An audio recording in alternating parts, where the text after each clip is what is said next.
Operation सिंदूर से यह स्पष्ट हो गया है कि भारत का युद्ध केवल पाकिस्तान के साथ नहीं है।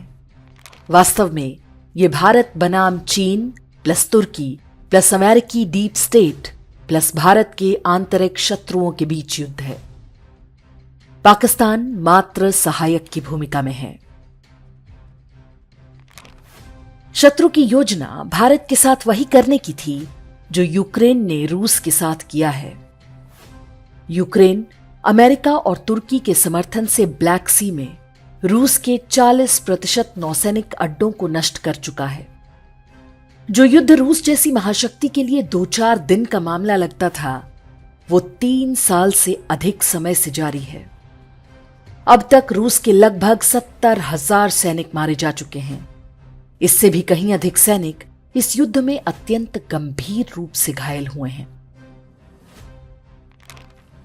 अमेरिका, ब्रिटेन, तुर्की और नाटो के सदस्य इस युद्ध को पर्दे के पीछे से लड़ रहे हैं। पाकिस्तान ने भी उस युद्ध में अपना काफी हथियार और गोला बारूद भेजा। सामरिक रूप से देखा जाए तो रूस विजयी लगता है, लेकिन उसने इस युद्ध की जो कीमत चुकाई है वो बहुत अधिक है।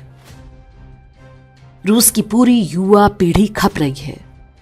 उसके ही भाई समान देश यूक्रेन के लोगों को प्यादे की तरह प्रयोग किया जा रहा है। अब तक के अनुमानों के अनुसार यूक्रेन के भी 40,000 सैनिक मारे जा चुके हैं, जबकि घायलों की संख्या लाखों में है। ये रणनीति भारत के लिए भी थी। ऑपरेशन सिंदूर से 1 सप्ताह पहले हमने इसी विषय पर एक वीडियो बनाया था, जिसका शीर्षक था ताकि रूस की तरह फंस जाए भारत। बहुत सारे लोग इस बात से सहमत थे, जबकि बड़ी संख्या में लोगों ने इस दृष्टिकोण के लिए हमारी मंशा पर ही संदेह जताना आरंभ कर दिया। उस वीडियो का लिंक हमने डिस्क्रिप्शन और कमेंट में दे दिया है, आप चाहें तो उसे देख सकते हैं। ऑपरेशन सिंदूर के पहले 3-4 दिन की गतिविधियों ने हमारे उस वीडियो में कही गई बातों पर मुहर लगा दी है। एक शेर सैकड़ों जंगली कुत्तों को मार सकता है, लेकिन वो अंततः स्वयं भी घायल हो जाता है। चीन भारत को विकास से रोकना चाहता है। अमेरिकी डीप स्टेट का भी यही लक्ष्य है। इस शतरंज में पहले उन्होंने बांग्लादेश को मोहरे की तरह बढ़ाया। जब सफल नहीं हुए तो पाकिस्तान को आगे किया। महाभारत के युद्ध में कौरवों ने अर्जुन को त्रिगर्त नरेश के साथ उलझा दिया था। जयद्रथ ने भीम को अपने पीछे दौड़ा लिया। कौरव युधिष्ठिर को मारने की तैयारी में थे। कौरवों की वो रणनीति भले ही सफल नहीं हो पाई, लेकिन अभिमन्यु, घटोत्कच और द्रौपदी के सभी 5 पुत्र मारे गए। पांडवों द्वारा भावनाओं में बहकर की गई एक रणनीतिक भूल की कीमत उनकी अगली पीढ़ी ने चुकाई। इतिहास भले ही पांडवों को विजयी मानता हो, लेकिन अपने पुत्रों को गंवाकर भला कौन विजय का उत्सव मना पाएगा। नरेंद्र मोदी के शासनकाल में भारतीय सेना ने जो कारनामे किए हैं, उनकी छाप भारतीय इतिहास में सदियों तक देखने को मिलेगी। हमारे सैनिकों ने सतर्क शत्रु को भी बुरी तरह से छकाकर मात्र 3 दिन में उसके पूरे युद्ध तंत्र को तहस नहस कर दिया। इन वीरों को अपना आशीर्वाद दें। उन्होंने पूरे विश्व को विस्मय में डाल दिया है। उनके इस युद्ध कौशल ने हमें रूस की नियति को प्राप्त करने से बचा लिया। हम इजराइल की हालत में जाने से भी बच गए, जो आज तक हमास के आतंकवादियों से लड़ रहा है, जिसमें उसके हर प्रकार के संसाधन की क्षति हो रही है।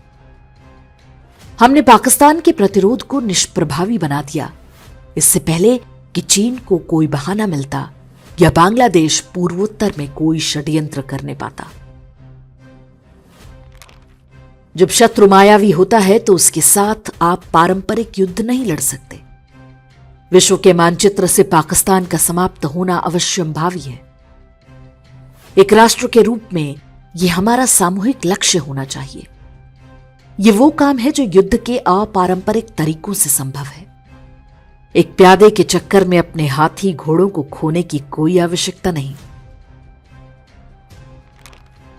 भगवान कृष्ण अश्वत्थामा को एक बार में मार सकते थे, लेकिन उन्होंने केवल उसका मणि छीन लिया। पाकिस्तान को उस स्थिति में पहुंचाया जाना चाहिए। भारत को यदि रहना है तो पाकिस्तान को मरना ही होगा। बीते 70-80 वर्ष का अनुभव यही कहता है कि भारत और पाकिस्तान के बीच सह अस्तित्व जैसा कोई विकल्प नहीं। उसकी एक धीमी और दर्दनाक मौत होनी चाहिए। जिस मानसिकता ने पाकिस्तान रूपी शैतान को जन्म दिया, वो भारत में आज भी फल फूल रही है। वो एक अलग लड़ाई है जिसके बारे में भी कुछ न कुछ करना होगा। ऑपरेशन सिंदूर में अपने एयरबेस और अन्य सैनिक ठिकानों पर हुए नुकसानों को पाकिस्तान फिर से ठीक कर लेगा, लेकिन उन घावों को नहीं भर सकेगा जो उसके मन मस्तिष्क पर हुए हैं। वो पहले से अधिक असुरक्षित और डरा हुआ होगा। उसके घावों को सड़ते और रिश्ते हम अपने जीवन काल में ही देखेंगे। पाकिस्तान का अंत ही उसके प्रत्यक्ष और अप्रत्यक्ष सहयोगियों की हार होगी।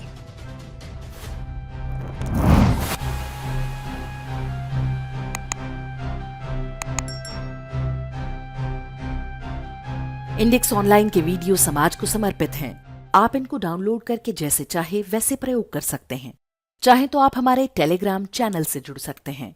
वहां सारे नए पुराने वीडियो आपको मिल जाएंगे। हमारे सोशल मीडिया लिंक हर वीडियो के डिस्क्रिप्शन में होते हैं। हमारा एकमात्र उद्देश्य हिंदू समाज को जागृत और एकजुट करना है। इसमें सहभागी बने। धन्यवाद।